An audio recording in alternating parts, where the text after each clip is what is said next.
What is up, New Beginnings Church? Happy Monday morning to you, and welcome to this devotional series, this walk through the book of Mark. I hope you're enjoying it. I love reading about the life and teachings and the experiences of Jesus and trying to just glean from those things and just learn and grow and stretch our faith. And so today I want to jump into Mark chapter 5, starting with verse number 22. And last week, if you missed, on Friday, I think it was, there was a story. It's commonly known as the woman with the issue of blood. She pursues Jesus, but that part is actually the sandwich of two, other chunks where a different miracle is about to take place. And of course, that's a divine interruption. And so, but the thing that's going on that got interrupted was this. In verse 22, it says that one of the synagogue leaders named Jairus came, and when he saw Jesus, he fell at his feet and he pleaded earnestly with him, saying, "My little daughter is dying. Please come and put your hands on her so that she will be healed and live."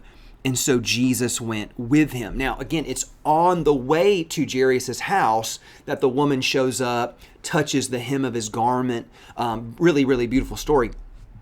But I want you to set the stage for what's really going on. This guy named Jairus, he has got a kid who is sick and ill and on the verge of dying. And if you're a parent, you know there is no kind of pain like kid pain. When you see your kid struggling and suffering, there's so many parents who we would gladly take our kid's place and take that pain and suffering, and we could. And so I love his attitude. I'm going to do whatever it takes to help my daughter.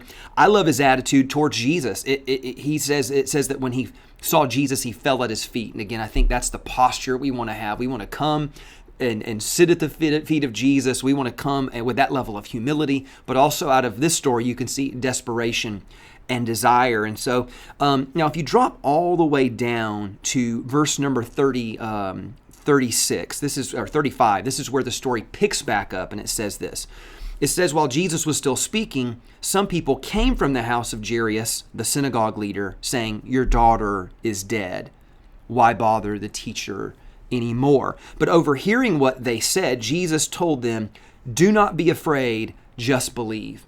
Do not be afraid, just believe. If you're looking for a tweetable moment or a new tattoo, that's it right there. I think you could make that your life mantra. I think, don't be afraid, just trust Jesus. Don't be afraid, just trust Jesus. That you could apply that mantra to so many different experiences in life. Don't be afraid, just trust Jesus. And now watch this. This is where we're going to pick up today. There's a little hidden nugget in here that I think is very powerful that I think we're going to wrestle with.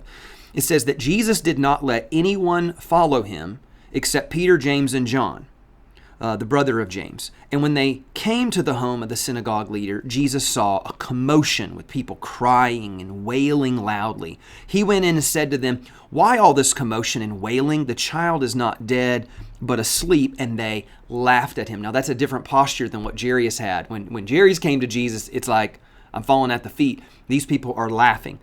But after he put them all, he kicked them out. He put them all out. He took the child's father and mother and the disciples who were with him. Remember, that was just Peter, James, and John.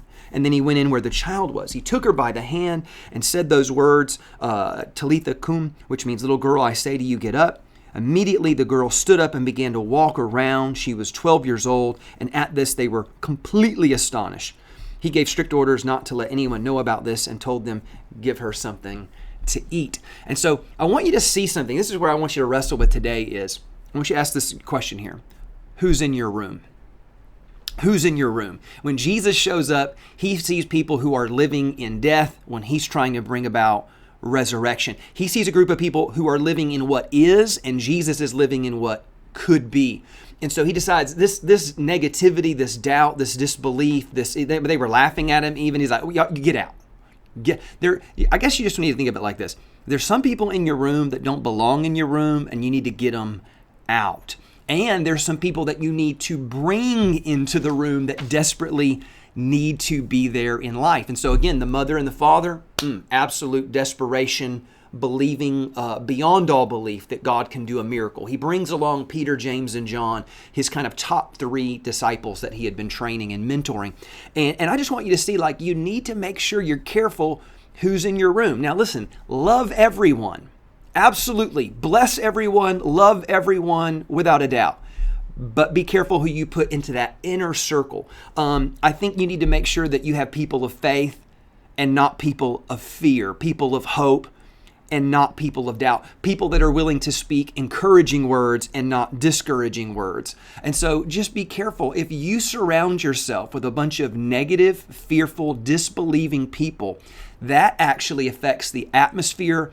That primes you for your own doubt. That primes you for your own fear. And I want to be primed for faith. I want to be primed and ready for the miraculous, for Jesus to do something astonishing even. And so I would just say, when you think about who are the people that are closest to me, are they building my life, or are they dragging my life down? Or are they helping me break through to my miracle, or are they actually causing, kind of the pain and suffering that I might be experiencing in my life? Who's in your room? Again, love everybody, believe and hope and bless everybody. But that inner circle, make sure that you are surrounding yourself with people of faith and hope and love. Can I get an amen to that? Church, I love you so much. God bless you guys. I will see you tomorrow.